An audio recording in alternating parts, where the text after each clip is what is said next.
Between independence and now, Nigeria has come a long way, 59 years and counting. At independence, Nigerians all are proud to serve our sovereign motherland, according to our national anthem then. 59 years later, the sovereign Nigeria status begs many questions. At 59, we are in prayers, as some believe we have not quite realized our lofty dreams of greatness at independence. What has actually happened to us as a nation? Where are our dreams? What are we doing right? What are we doing wrong? What and where is the Nigerian spirit? Where are we headed? How do we get to where we need to be? How far have we gone on this journey as a nation? Questions galore, you'd say. These are just some of the questions that we intend to dissect at this special edition of Bridges. Welcome. This is Bridges. I am Mujima Kojola. Hopefully, together, working for a sustainable project, Nigeria. On the panel today, to my immediate right, and it's special, I have with us Reverend Dr. Israel Akonji, Senior Pastor, First Baptist Church Garki, and Chairman, Christian Association of Nigeria, North Central Zone. Sir, you're welcome. Thank you very much. Since this is your first time, yeah, a special welcome. Thank you. Thank you, and happy 59th independence. Right. Next to him is my sister, who has been in the struggle. And she struggled in the sense that a lot of things that we think should have happened and have not happened, but we still hold the hope that it will happen. We have the country director of IPAS. She has, at one time, she was chairperson of FIDA. We have here with us Hawa Shekaru. Thank you for coming. Thank you very much. Thank you. He speaks with hope for youth development in Nigeria, which is crucial to nation building. And so we have him here also with us, Obinna Urapa, social analyst and youth developer. You're welcome. Always my pleasure. Thank you. We're still looking at Nigeria, and well, we also have on my right eminent Nigerians who think that we should actually be building a solid bridge that will take us to the promised land. Well, you have here, as usual, the grandfather of bridges, Ambassador Padin Choko, Dean of Peace Ambassadors and Chairman, Ethics and Values. You're welcome, sir. Thank you very much. Thank you very much. And next we have Dr. Lydia Umaru. Dr. Lydia Umaru can be rolled into several. Yes, I can actually, sometimes I want to make her into an amoeba, so I can roll her into the different things that she does. But most importantly, I'd like to actually address her as a human developer, particularly when it comes to gender equity and, of course, our youths. So, ma'am, you're again welcome on Bridges. Thank you very much, Moji. And you know, I'm glad to be here. Yes, we give a lot of spirituality to what we do in Nigeria. So first we had the CAN chairperson speak and introduce. Now I have, we call him our special Imam, Dr. Imam Olaofe, Musa, Chief Imam, Ansaruddin Mosque, Wusetu Abuja. Sir, you're welcome again. Thank you very much. And thank you for your time. So, many questions. We are 59 as a country. A 59-year-old child is no longer, I mean, is no longer a child. Should be a grandparent, kind of. But say we are still growing. How would we describe our growth? And anybody can take it. How have we come off? There are so many questions. There are so many concerns. There are so many things as a people that today agitate our minds, and that we, So I wouldn't want to speak for you. Any of you can take it up. Can we start from our spiritual fathers, because Nigerians are said to be the most religious country in the world. How has religion taken us? Well, we want to thank God for this opportunity of the 59th anniversary of our independence. All of us should be grateful to God for it. The way I look at Nigeria during these 59 years, I see a lot of great things which have happened to this nation a lot of progress which we have made, but I also know that Nigeria ought to have made much more progress than we have made.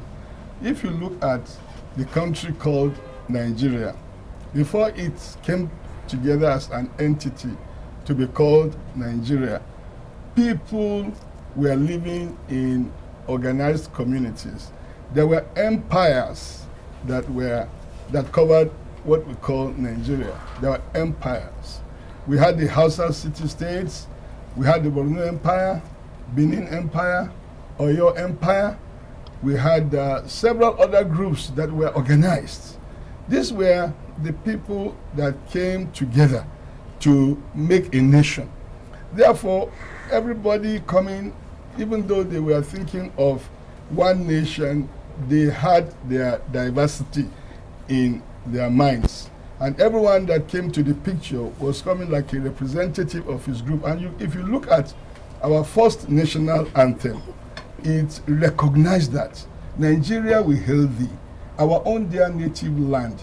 Though tribes and tongues may differ, in brotherhood we stand. Nigerians all are proud to serve a sovereign motherland. We even said in the second stanza, our flag shall be the symbol that truth and justice reign, in peace and battle, honor, and this we count as gain, to hand on to our children a banner without stain. So I can say that the journey so far is not too bad. We could have done much better, but when people came from various places and they were able to embrace unity in their diversity, I think we started well. Let's go on to the Imam now. Well, we can see that Nigeria is a blessed country all over the world, and we are happy and proud to be Nigerians. Anywhere we are, you can see that God has really done it for us, because we live together as one family, we do things together. The Yoruba recognizes the Hausa recognizes the Yoruba and other tribes that are in Nigeria, and we live together. And there's one thing that is always joining us together, that the language is being helpful. We have many people that speak Yoruba, they speak Hausa, they speak Igbo, they speak other languages, and that's one shows that we need to appreciate what God has done for this country. In terms of agriculture, we can see that in the olden days, many of us in Nigeria, we believe much in agriculture, because when we plant, we see the results. And at the same time, the issue of even the spiritual, people are more closer to their Lord. They believe that whatever problems we have, let us talk to God that created us. He's ready to solve that our problems for us. And that one has continued. And if you go back to what we call Nigerian today, I always refer to it when we normally say, I pledge to Nigeria, my country, to be faithful, loyal, and honest. That three words, they are very, very heavy. Very simple to pronounce, but very heavy to work with. To be faithful, loyal, and honest. And if you look at the people that brought independence for Nigeria, they were faithful, they were loyal, they were honest in their thinking, in their behaviors, in their actions, in everything they do. Because yes, because the love of this country is paramount to them. And then they were so happy that Nigeria should come together as one family. Come together as one family, and that's why we are all here today. So let's hear from the woman. How has Nigerian women fared in the scheme of things? 59 years, still counting. You know, Moji, thank you for this opportunity. When I think of 59, and I imagine a woman at 59, and I look at what she's supposed to have achieved, by 59, a woman, if she was determined to be educated, she would have gone through university, gotten a master's, gotten a PhD. A woman would have gotten married if she's interested. A woman would have had children. At 59, she's already into menopause. She's a matured woman that now can only be consulted because of the wisdom she has acquired and the experience that she has acquired. Being able to take control of our own affairs. Now, I want to ask a question. Are Nigerian women independent? at whatever level and at whatever sphere. You can talk about the private or the domestic. To some extent, women are in control of some of the things that they do domestically. But the women that are out there in the public, how independent are they to pursue their desires, their potentials, and to develop the way they want to develop? So we The still have a second gap thing, there. yes, serious gap, especially when it comes to politics. The woman in the political arena in Nigeria is the most disadvantaged. And yet, the second thing I was going to say we achieved from that democracy movement, from the military to democracy, is the fact that we now have a constitution. And in that constitution, section 42, subsection 2, states the fact that there should be non-discrimination on whatever basis. Not even against women, not against children, not against any religion or ethnicity. But the question now is there gender discrimination in Nigeria as we speak now? And I dare to say yes, a lot of it, especially in politics. Finally, before I take a break, concerning security, women are very badly affected by security. I'm not saying that Nigeria, both government and non-state actors are not putting in something, but I'm telling you, for some of us that are coming from that background of having witnessed independence, knowing the way society was organized and the way society was functional. Two quick examples. How community used to gather money to send a child to school abroad. Community, not their parents. You know, you just wonder, what is it that has gone wrong? What has gone wrong? Yes, somebody has just said that we have quite a number of universities. I want us to begin to interrogate the quality. I want to first start by wishing Nigerians happy independence. Now, happy independence, I want to ask, how happy are Nigerians? How happy are we that we are celebrating 59 years of independence? When you look back at the last 15 years, should we be celebrating? Should we really throw a party that yes, Nigeria has come of age and is now 59 years of age? For me, from my own perspective, well, we may not be where we were 1960, but the reality is that we are very, very far from where we should be. That is my own assessment. We've had some, some progress, some incremental progress, but most times what I see is a step forward and 2 steps backward. And that leaves much to be desired. And so much as I'm happy, I'm celebrating, I'm happy that Nigeria is 59 years old as a nation, I just know that deep down within me, I know that Nigeria has capacity to be far, far, far from where it ought to be. When I look at countries who have gotten independence with Nigeria, when I talk about in the late 60s and in the next 70s, we have been rated with countries like Malaysia, countries like so many of them that, yes, third world countries. Where are those countries now? These countries have gone miles, in fact, thousands of miles ahead of us. We are still struggling. I recall in the late 80s and early 90s when we were leaving the university, there was this song of Education for All by the year 2000, by the millennium. Millennium has come and gone. Where are we? And I remember also the Vision 2020. Ladies and gentlemen, in the next 3 months, we'll be hitting 2020.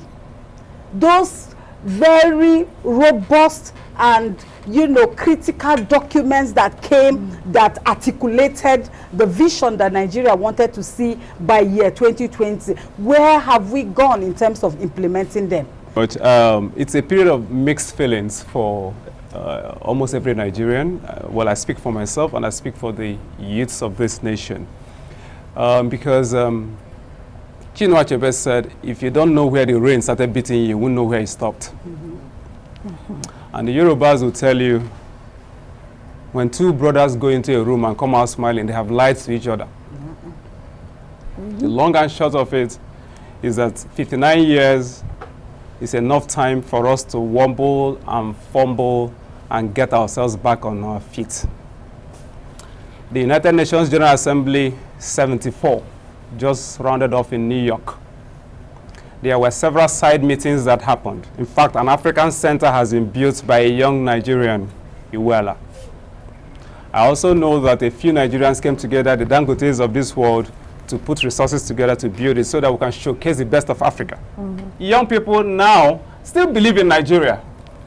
Not all of us want to run to Canada and some other countries. We still believe in the green passport.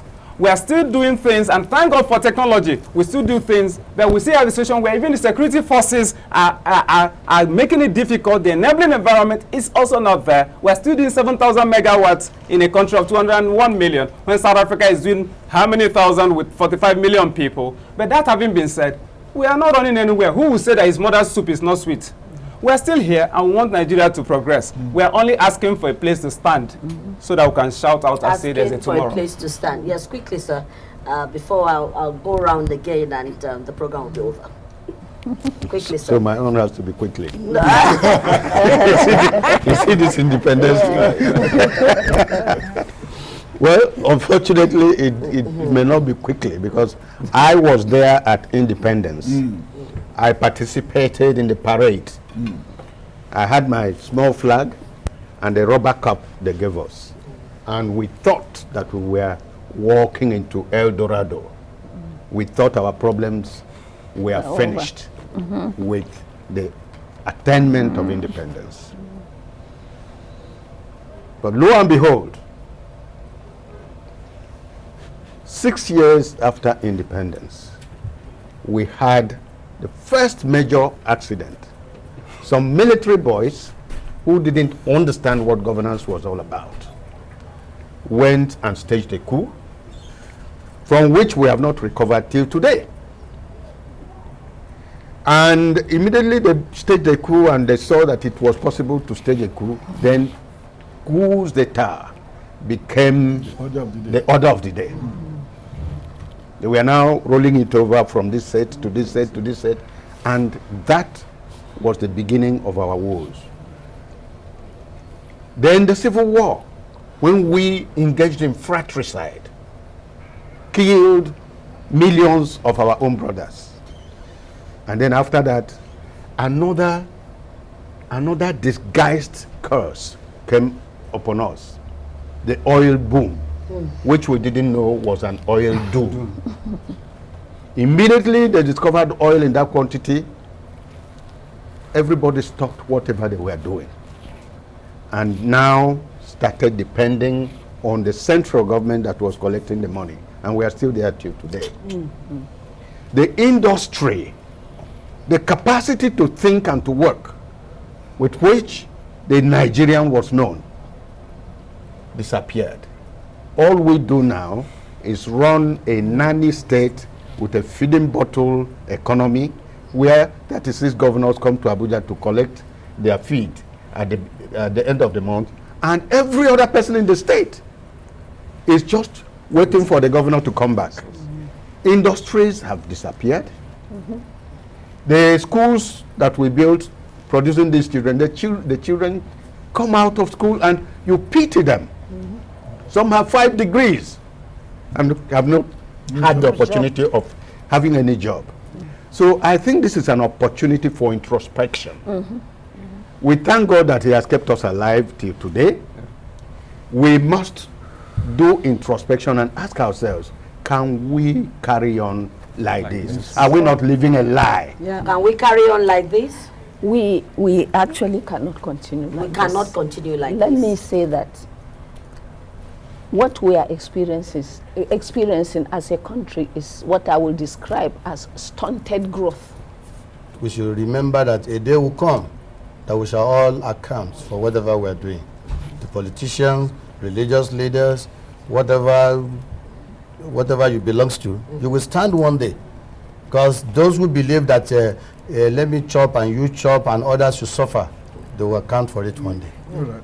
A lot of times say too many negative things about our country. I remember a missionary coming, and when he arrived in Nigeria, he was to stay just 1 week because he told us that his family, they were not expecting him back. He was going to be killed in Nigeria. He stayed the 1 week, and when he saw the kind of hospitality of the kind of people of Nigeria, he converted from 1 week into 2 years before he left back. I'm just trying to say that what is said about Nigeria all over the world is so negative, so discouraging. But when people come, a lot of people come, and they keep saying, we never knew Nigeria. There are good people like this. So there is hope for us. There's no doubt that, and I think what the pastor here has said actually echoes what all of us here have said, that we have definitely made some progress. We are not where we were in 1960, but we must tell ourselves the truth that there are things that are not working, because when we want to relax and make it look like we are trying, we are doing our bit, then we miss the point. And I said there is no place like home. I don't think there's any place I can stay and rise to whatever pedestal I want to than my country. I think there is hope for Nigeria, Okay. and the youth of Nigeria are not against the state. But like my people will tell you, like the Yorubas say, 20 children born the same year can never play together for 20 years. We're tired of viewing the TV and seeing other nations doing well, and we look down upon. And my people will tell you, when you are called high scent, you're not supposed to rub local pomade. Okay, thank you very much. Well, I like the fact that we are rounding up on the premise of hope. I think this conversation should continue, and if you all give me your word, we will come back again and discuss Nigeria, because there are huge potentials that I can't but love this country. And having said that, I know that we have spoken on, so many things that I would have wanted us to thrash out on, the gaps, the security issue, quality in terms of education, the economy, getting us industrialized and having the pyramid like we had at some time, and all, the rubber plant and everybody coming to life, not just being a dumping ground, but that we are also able, because we have the capacity to produce and export and feed the rest of the continent. So living true to the big brother that we are called. We'll be back again and we will discuss the project Nigeria. Well, I want, on behalf of all of us, to wish you a very happy independence, but to know that growing Nigeria and improving where we are and moving forward at the speed at which we want to is a collective responsibility. Thanks for watching. Bridges will be back again same time next week.